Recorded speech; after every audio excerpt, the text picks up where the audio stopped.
My TNPSC YouTube channel 2018 டிசம்பரில் ஆரம்பித்தது தான் இந்த சேனல். இப்போ 2026 ஜான்வரி வந்துருச்சு. கிட்டத்தட்ட 7 வருஷம் கம்ப்ளீட் பண்ணி 8வது வருஷத்தில் போயிட்டுருக்கு இந்த சேனல்.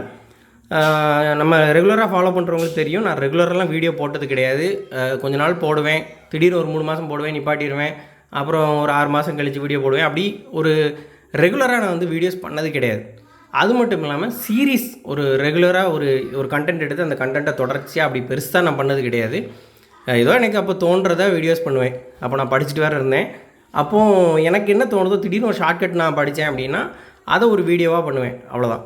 இப்படி தான் சிம்பிளாக ஆரம்பிச்சிது. அதே மாதிரி ஃபேஸ்புக்லேயும் மை டிஎன்பிஎஸ்சி மீம்ஸ் அப்படின்னும், இன்ஸ்டாகிராம்லேயும் மை டிஎன்பிஎஸ்சி மீம்ஸ் அப்படின்னும் முதல்ல மீம்ஸ் தான் நான் போட்டுட்டு இருந்தேன். அதுக்கப்புறம் தான் அது கொஞ்சம் கொஞ்சமாக ஷார்ட்கட் ஆகி வீடியோவை டெவலப் ஆகி யூடியூப்லாம் வந்து ரன் ஆச்சு. இன்றைக்கி வந்து கிட்டத்தட்ட 1,78,000 ஃபாலோயர்ஸ் வந்து இருக்காங்க.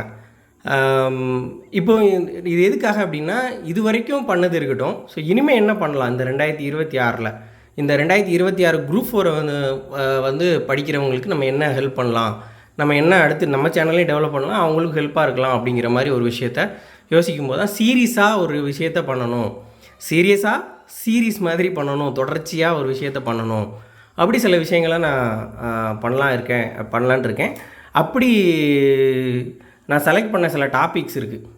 அந்த டாபிக்ஸை தான் என்ன பண்ண போகிறோம் நம்ம 2026 இந்த குரூப் 4 எக்ஸாம் எழுத போகிறதுக்கு முன்னாடி வரைக்கும் நம்ம என்னெல்லாம் பண்ண போகிறோம் அப்படிங்கிறத நான் உங்கள்கிட்ட சொல்கிறேன். ஃபஸ்ட்டு ஒரு சீரீஸ் என்ன பண்ணலாம் அப்படின்னா, கம்பேர் அண்ட் லேர்ன். அந்த சீரீஸோட பேர் என்னென்னா, 2 விஷயத்தை கம்பேர் பண்ணி படிக்கிற மாதிரி ஒரு விஷயம். ஒரு எக்ஸாம்பிளுக்கு இந்த ஃபண்டமெண்டல் ரைட்ஸ்க்கும் டிபிஎஸ்கிபிக்கும் உள்ள ஒரு வேரியேஷன், ரெண்டுக்கும் நிறைய ஒற்றுமைகளும் இருக்கும், வேற்றுமைகளும் இருக்கும். இதை ரெண்டையும் ஒப்பிட்டு படிக்கக்கூடிய ஒரு சீரீஸ். ஃபார் எக்ஸாம்பிள் கவர்னருக்கும் பிரசிடெண்ட்டுக்கும், பிஎம்முக்கும் சிஎம்க்கும், இது மாதிரி இன்னும் நிறைய இருக்குது. ஹை கோர்ட்டுக்கு சுப்ரீம் கோர்ட்டுக்கு இவங்களுக்குள்ள என்ன ஒற்றுமைகள் வேற்றுமைகள், என்ன ஆர்டிக்கிள், இந்த மாதிரி பாலிட்டி சம்மந்தமாக, ஹிஸ்ட்ரி சம்மந்தமாக, இதை மாதிரி விஷயங்களை நம்ம சேர்த்து படிக்க போகிறோம். 2 விஷயத்தை கம்பேர் பண்ணி டீட்டெயில்டாக ஒரு சீரீஸ் மாதிரி நம்ம பார்க்க போகிறோம். ஸோ இதுதான் ஃபஸ்ட்டு சீரீஸு. அதுக்கப்புறம் 2வது ரொம்ப முக்கியமாக ஒரு டாபிக் நான் எடுக்கலான்னு இருக்கேன். என்ன அப்படின்னா, TNPSC beginners how to start TNPSC preparation. அதாவது என்னென்னா, நிறைய பேர் வந்து இன்ஸ்டாலேயும் சரி ஃபேஸ்புக்லேயும் இதுலேயுமே கேட்குறது என்ன அப்படின்னா, எப்படி ஆரம்பிக்கிறது, எந்த புக்கு வாங்கணும், என்ன வாங்கணும், எங்கே வாங்கணும், எதெல்லாம் படிக்கலாம், எதை படிக்கக்கூடாது, இது படித்தா போதுமா, இது மாதிரி நிறைய கொஸ்டின்ஸ் வரும். டிஎன்பிஎஸ்சி ரிலேட்டடாக நிறையா கொஸ்டின்ஸ் கேட்டுகிட்டே இருப்பாங்க. ஆனால் நிறைய கொஸ்டின்ஸ் வந்து திரும்ப பார்த்த கொஸ்டினே தான் இருக்கும். ஒருத்தர் கேட்குறதான் திரும்ப இன்னொருத்தர் வந்து கேட்பார். ஸோ அந்த மாதிரி ஒரு புதுசாக படிக்கிறவங்களுக்காக ஒரு விஷயத்த பண்ணணும். அது எல்லாருக்குமான சொல்யூஷனாக இருக்கணும் அப்படிங்கிறதுக்காக இப்போ சிலபஸை பற்றி டீட்டெயில்டாக ஒரு வீடியோ, அடுத்து எப்படி படிக்கணும், ஒவ்வொருத்தருக்கும் ஒரு மெத்தட் இருக்கும். அதில் எனக்கு தெரிஞ்சதை நான் வந்து சொல்லலான் இருக்கேன். இப்போ இப்படி படித்தா நல்லாயிருக்கும், இந்த மாதிரி விஷயங்களை தெரிஞ்சுக்கலாம். நிறைய பேருக்கு வந்து ப்ரீவியஸ் இயர் கொஷின் அனலைஸ் பண்ண தெரியாது, நிறைய பேருக்கு வந்து பாலிசி நோட்ஸ்னால் என்னென்னு தெரியாது.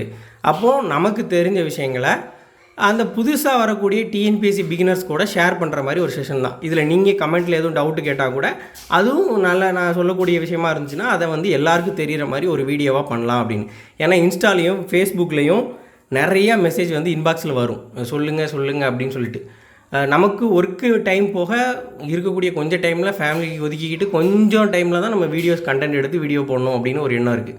அப்போது அதில் ஃபுல்லாகவே வந்து நம்ம ஒருத்தருக்கும் எக்ஸ்பிளைன் பண்ணிகிட்டு இருக்கோம்னா அது எனக்கு கஷ்டமாக இருக்குது. என்னால் பண்ண முடியல, அவ்வளோ பேருக்கும் கம்ப்ளீட்டாக எக்ஸ்பிளைன் பண்ண முடியல. யாரோ ஒருத்தருக்கு பண்ணுவேன், விட்டுருவேன். திடீர்னு ஒரு டைம் பார்த்துட்டு இருப்பேன், வேறு ஏதோ வேலை வந்துடும், அப்படியே அதை விட்டுட்டு போயிடுவேன். அப்போ அவங்க என்ன நினைப்பாங்க, ரெஸ்பான்ஸ் பண்ண மாட்டேங்கிறான் அப்படின்னு நினைப்பாங்க. அப்போ எல்லாருக்கும் ஒரு ரெஸ்பான்ஸ் பண்ணணும் அப்படிங்கிறதுக்காக இந்த சீரீஸ் பண்ணலாம் அப்படின்னு எனக்கு ஒரு ஐடியா.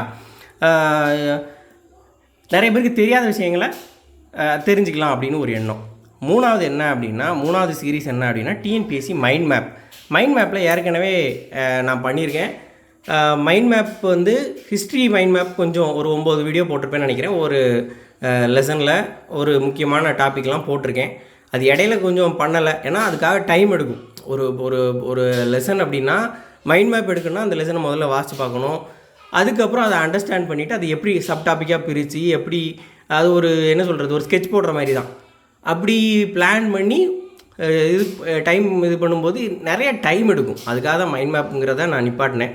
ரொம்ப டைம் எடுக்கும், அதனால் சரி அடுத்து பார்த்துக்கலாம் அப்படின்னு விட்டுட்டு போயிடுவேன். ஸோ அதை வந்து சீரியஸாக வந்து இப்போது ஒரு 9 வீடியோ பண்ணியிருக்கேன்னு நினைக்கிறேன். அதுக்கப்புறம் அதை தொடர்ந்து இன்னும் விடாமல் பண்ணலாம் அப்படின்னு ஒரு பிளான் இருக்குது.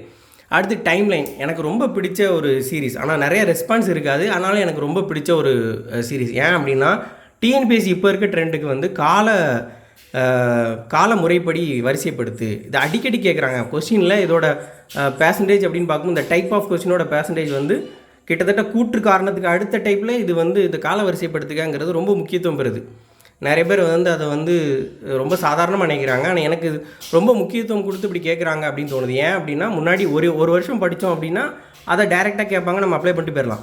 ஆனால் இப்போ 4-5 வருஷம் அந்த ரிலேட்டடான விஷயங்களை படிக்கும்போது அந்த ஒரு 4-5 நிகழ்வுகளோட வருஷம் தெரிஞ்சால் தான் நம்மளை அதை லிஸ்ட் அவுட் பண்ண முடியும், வரிசைப்படுத்த முடியும். அப்போ அந்த மாதிரி விஷயங்களை நம்ம தெளிவாக படித்தோம்னா டாபிக் வைஸ் பார்க்கும்போது ரொம்ப கம்மியாக தான் இருக்கும். இப்போ பாபரோட போர்கள் 4 போர் இருக்கும், அவரோட இறப்பு இருக்கும், அவ்வளோதான். அதை தான் வரிசைப்படுத்தப்பட சொல்ல போகிறான். அப்போ அதை மாதிரி விஷயங்களை நம்ம சேர்த்து படித்தோம் அப்படின்னா யூஸ்ஃபுல்லாக இருக்கும் அப்படின்னு நான் நினைப்பேன். இதை 2 டைப்பாக நான் போட்டுட்டு இருந்தேன். முதல்ல வந்து சப்ஜெக்ட் வைஸ், அதாவது ஒவ்வொரு பாடம் 6th இந்த டேமில் இந்த பாடம் அந்த பாடத்தில் உள்ளது. சரி 6th போடல, 10th போட்டுருந்துன்னு நினைக்கிறேன். 10th 5வது லெசன், 10th 6வது லெசனில் உள்ள ஆண்டுகளை வரிசையா இப்படி போட்டுட்டு இருந்தேன். அதுக்கப்புறம் டாபிக் வைஸும் போட்டுட்ருந்தேன். ஸோ அந்த லெசன் வைஸும் போட்டுட்ருந்தேன். அடுத்து டாபிக் வைஸ் இப்போ கூட ரீசெண்டாக முகல் எம்பையருக்கு உள்ள டைம்லைன் ஃபுல்லாக போட்டிருப்பேன். ஸோ அந்த மாதிரி டைம்லைன் ஃபுல்லாகவே வந்து போடுற மாதிரி ஒரு ஐடியா டாபிக் வைஸ். ஸோ ஓரளவு நம்ம கவர் பண்ணலாம். ஏன்னா ப்ரீவியஸ் இயர் கொஸ்டினில் நிறையா இருக்குது இந்த மாதிரி. அப்போ அதை பார்த்து அதில் உள்ள ஐடியாவை இன்ஸ்பயர் ஆகி ஸோ இதை பண்ணலாம் அப்படின்னு எனக்கு ஒரு ஐடியா. இது எனக்கு ஒரு இருக்கிறதுல எனக்கு பிடிச்ச சீரீஸுங்கிறது அதுதான். அடுத்து தினம் ஒரு திட்டம் அப்படின்னு ஒரு கிட்டத்தட்ட 17 வீடியோ போட்டிருப்பேன்னு நினைக்கிறேன். அந்த தினம் ஒரு திட்டம், அதாவது ஒரு நாள் ஒரு கவர்மெண்ட் ஸ்கீம், இதுதான் கான்செப்ட்டு. அது முன்னாடி போட்டுட்டு இருந்தேன், அப்புறம் பெரிய கேப் விழுந்துருச்சு. இப்போ திரும்ப வந்து அதையே மறுபடி ஸ்டார்ட் பண்ணலாம் அப்படின்னு. ஏன்னா ஒரு 5 நிமிஷம் அவ்வளோதான், சின்ன ஒரே ஒரு ஸ்கீம் பற்றி பேச போகிறோம். 5 நிமிஷம் அந்த ஸ்கீமை பற்றி பேசி முடிச்சிட போகிறோம், அவ்வளோதான். அப்படி ஒரு ரிவைஸ் பண்ண போகிறோம். அந்த மாதிரி தான். அந்த மாதிரி நம்மளால் எவ்வளோ ஸ்கீம்ஸ் கவர் பண்ண முடியுதோ முக்கியமான ஸ்கீம்ஸு. இப்போதைக்கு கவர்மெண்ட் நம்ம தமிழ்நாடு கவர்மெண்ட் ஸ்கீம்ஸ் தான் பார்த்துட்ருக்கோம். இன்னும் போக போக வந்து மற்ற ஸ்கீம்ஸையும் வந்து நம்ம கவர் பண்ணலாம். சரி, இப்போ இந்த 5 சீரீஸ் வந்து எனக்கு நான் ரொம்ப பிடிச்சி நான் பண்ண போகிற விஷயங்கள். இது போக தமிழில் சிலபஸ் வைஸ் நான் எடுத்துகிட்டு இருக்கேன். அது பெரிய அளவில் வியூஸ் போகலை அப்படின்னா கூட அதை முடிச்சிடலாம் அப்படின்னு ஒரு எண்ணம் எனக்கு. ஏன்னா ரொம்ப வியூஸ் போகலை. தமிழ் வந்து யூனிட் 1 நான் எடுத்திருக்கேன். யூனிட் 1 வந்து முடிய போகுது. அதேமாதிரி அப்போது வந்து சிலபஸ் வந்த புதுசில் யூனிட் 7 ஸ்டார்ட் பண்ணி அது ஒரு கிட்டத்தட்ட ஒரு 3/4 முடிஞ்சிருச்சு. இன்னும் முடியலை, ஃபுல்லாக கம்ப்ளீட் ஆகலை. நான் முக்கால்வாசி முடிச்சிட்டேன். ஸோ இப்போ யூனிட் 1 முடித்ததுக்கப்புறம் வரிசையாக 2, 3, 4, 5 அப்படின்னு சொல்லிட்டு தமிழ் ஃபுல்லாக யூனிட் வைஸு முடிச்சிடலாம். சிலபஸ் வைஸ் வந்து என்னெல்லாம் டாபிக் இருக்கோ ஸோ அது எனக்கு தெரிஞ்ச விஷயங்களை நான் அவங்க கூட கிளாஸாக ஷேர் பண்ணுற மாதிரி பார்த்துக்கலாம் அப்படின்னு ஒரு ஐடியா இருக்குது. ஸோ இப்போ இதுதான் இந்த 6 தான் கான்செப்ட். இதுக்கு முன்னாடி வந்து என்னோடய சேனலோட ஸ்ட்ரென்த்தே என்ன அப்படின்னா ப்ரீவியஸ் இயர் கொஸ்டினை அனலைஸ் பண்ணி சொல்கிறது. அது எங்கே இருக்குது, சிலபஸில் எங்கே இருக்குதுன்னு சொல்கிறது தான். எனக்கு நிறைய என்னோடய வியூஸ்க்கு அதிகமான விஷயங்கள் அதுதான். முன்னாடி ஆரம்ப காலத்தில் ஷார்ட்கட்ஸ்னு சில விஷயங்கள் போடுவேன், அதில் நிறையா வியூஸ் வரும். ஆனால் இப்போ 2க்குமே வந்து பெரிய எதிர்பார்ப்பு இல்லையோ அப்படின்னு சொல்கிறேன். அப்படி தோணுச்சு. அதனால் அதை நான் பெருசாக பண்ணல. இப்போ ஷார்ட்கட் வீடியோஸ்லாம் பெருசாக பண்ணுறதில்ல. இன்னொன்று என்னது, ப்ரீவியஸ் இயர் கொஸ்டின் எந்த புக்கில் எங்கே இருக்குது. ஏன்னா அவுட் சோர்ஸ்லேருந்து கேட்க ஆரம்பிச்சிட்டாங்க. ஆனால் புக்கில் ஒரு பேசிக்காக கேட்பாங்க, ஒரு கம்மியான பெர்சன்டேஜில் கேட்குறாங்க. ஆனால் புக்கிலேருந்து கேட்கல அப்படின்னோடனே அதுக்கு ஒரு மாதிரியான மனநிலைக்கு நம்ம போயிட்டோம். ஸோ புக்கிலேருந்து கேட்க மாட்டான் அப்படின்னு. ஸோ அப்போ நம்ம ஒரு வீடியோ போட்டாலும் அதில் ஃபுல்லாகவே வந்து நெகட்டிவாக தான் இருக்குது. இனிமேல் இதிலையாக கேட்க போகிறான் அப்படின்னு சொல்லிட்டு. ஸோ அதனால தான் ப்ரீவியஸ் இயர் கொஸ்டின்ஸ் அனலைசிஸை அப்படியே நிப்பாட்டிட்டேன். முன்னாடிலாம் அதுதான் போடுவேன். ஒரு எக்ஸாம் வந்தோடனே இதில் எங்கே கேட்குறாங்க அப்படின்னு.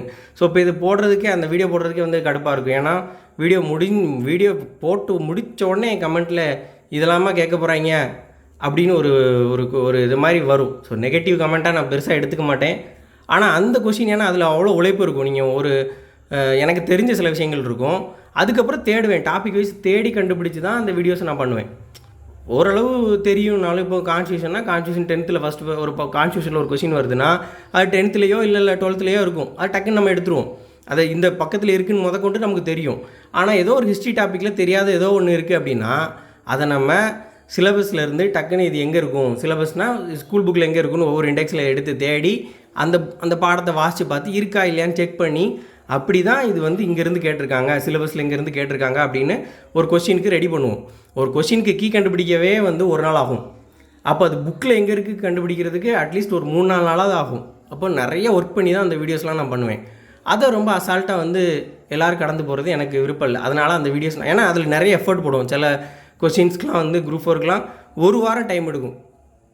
மெனக்கெட்டு உட்காந்து ரிஸ்க் எடுத்து அப்படி சுற்றி புக்கெல்லாம் வச்சுக்கிட்டு 6லேருந்து 12th வரைக்கும் என்னை சுற்றி ரவுண்டாக வச்சுட்டு தான் நான் அடுத்து தேடவே ஆரம்பிப்பேன். ஒரு சிலது தெரிஞ்ச உடனே அந்த ஸ்டிக் நோட்டை வச்சு டக்குன்னு அதில் மார்க் பண்ணிவிட்டு அடுத்து என்ன அப்படின்னு தேடிக்கிட்டே இருப்பேன். ஸோ இது வந்து நிறைய எஃபர்ட் போட்டும் இது இல்லை அப்படிங்கிறதுனால அதை நான் நீ ஓரளவு பண்ண வேண்டாம் அப்படின்னு சொல்லிவிட்டு ஸோ இதை பண்ணலாம் அப்படின்னு எனக்கு ஒரு ஐடியா. ஓரளவு எனக்கு இந்த டைம் வந்து நான் இது வரைக்கும் சேனல் அப்படி பண்ணதே இல்லை. சேனல் எப்படி வீடியோஸ் நான் போட்டதில்லை. இந்த டைம் வந்து ரொம்ப ஸ்ட்ராங்காக இதை நம்ம பண்ணணும் அப்படின்னு ஒரு உந்துதல் அப்படி தான் சொல்லணும். இந்த தடவை கண்டிப்பாக நல்லா பண்ணணும்னு எனக்கு ஒரு ஐடியா இருக்குது. அது போக உங்களோட சஜஷன் நீங்கள் வந்து உங்களோட கமெண்ட்டில் உங்களோட டவுட்டை சொல்லுங்கள். இல்லை இந்த மாதிரி வீடியோ போடலான்னு ஒரு ஐடியா கொடுங்க. ஸோ இந்த மாதிரி வீடியோ போட்டால் பயனுள்ளதாக இருக்கும். ஏன்னா நிறையா சில நேரத்தில் சேனலை ஸ்டாப் பண்ணலாம், இது போதும், இனிமேல் வந்து வீடியோஸ் போட வேண்டாம்னு நினைக்கும் போது சில பேர் கமெண்ட் போடுவாங்க. ரொம்ப பாசிட்டிவாக இருக்கும். அது வந்து என்ன சொல்கிறதுன்னு எனக்கு தெரியல. அது அந்த மாதிரி கமெண்ட் தான் நம்மளை இன்னும் இயங்க வச்சுட்ருக்கோம். அது ஒரு சந்தோஷத்தை கொடுக்கும். நம்ம ஒர்க் பண்ணுறது யாரோ ஒருத்தருக்கு வந்து பயனுள்ளதாக இருக்குது அப்படின்னு நினைக்கும்போது ரொம்ப சந்தோஷமாக இருக்கும். அது வந்து எப்படி சொல்கிறது, நமக்கு தெரிஞ்ச விஷயத்தை இன்னொருத்தங்களுக்கு ஷேர் பண்ணும்போது அவங்களுக்கு அது புரிஞ்சு அந்த கான்செப்ட் வந்து தெரியாமல் இருந்து புரிஞ்சுக்கிட்டா அவங்களுக்கு சந்தோஷம் அடைகிறத பார்க்கும்போது நமக்கு ஒரு பெரிய சந்தோஷம் கிடைக்கும். அது மற்ற எல்லாத்தையும் விட அது சிறப்பாக இருக்கும் அப்படின்னு நான் நினைக்கிறேன். ஏன்னா மற்றவங்க சந்தோஷப்படுத்தி பார்க்குறது வந்து இன்னும் ஒரு சிறப்பான ஒரு செயல் நான் நினைக்கிறேன். நமக்கு ஒரு அடையாளம், ஒரு அங்கீகாரம். முன்னாடிலாம் நிறையா பேர் வந்து காண்டாக்ட் பண்ணும்போது ஃபோனில் பேசும்போது மை டிஎன்பிசி அட்மினா நீங்கள் அப்படின்னு பேசுவாங்க. அது வந்து என்னோடய பேர் எனக்கு தெரிஞ்சவங்கிறத தாண்டி என்னை யாருனே தெரியாமல் நான் யாரோ ஒருத்தருக்கு சொல்லிக் கொடுக்குறது மூலமாக அவங்க என்னை ஒரு அட்மினா டிஎன்பிசி அட்மின்னு அடையாளப்படுத்துறது வந்து எனக்கு ரொம்ப சந்தோஷத்தை கொடுக்கக்கூடிய ஒரு விஷயம். ஸோ அதனால் அந்த சேனலை இன்னும் லைவாக கொண்டு போகிறதுக்கான காரணம் அந்த மாதிரி சப்ஸ்கிரைபர்ஸ் தான். அவங்களுக்கு நான் ரொம்ப நன்றி கடன் பட்டிருக்கேன். அவங்களுக்கு ரொம்ப எவ்வளோ தேங்க்ஸ் சொன்னாலும் அது வந்து மிகையாகாது. எல்லாருக்கும் நன்றி. தொடர்ந்து சப்போர்ட் பண்ணுங்கள். உங்களுக்கு ஏதாவது ஐடியா இருந்துச்சுன்னா இந்த மாதிரி பண்ணலாம் அப்படின்னா நீங்கள் கமெண்ட் பண்ணுங்கள். இந்த மாதிரி இதை சொல்லுங்கள், அதை சொல்லுங்கள் அப்படின்னு சொல்லிவிட்டு உங்களுக்கு இந்த சேனல் பற்றி ஏதாவது ஒரு விஷயம் உங்களுக்கு பிடிச்சிருந்துச்சு அப்படின்னா நீங்கள் கமெண்ட் பண்ணுங்கள். இல்லை இந்த வீடியோ இப்படி பண்ணலாம், அந்த வீடியோ இப்படி பண்ணலாம் அப்படிங்கிற மாதிரி விஷயத்தையும் நீங்கள் இது கமெண்ட்டில் ஷேர் பண்ணலாம். என்னால் முடிஞ்சதுன்னா, எனக்கு அது டைம் கிடச்சிதுன்னா அந்த மாதிரி விஷயங்களையும் நான் தொடர்ந்து பண்ணுவேன். ஆனால் இது ரொம்ப சீரியஸாக இந்த மாதிரி விஷயங்களை கம்பேர் பண்ணி படிக்கிறது, இதெல்லாம் நான் ஃபாலோ பண்ணுற நிறைய மாதிரி ஸ்ட்ராட்டஜிஸ்.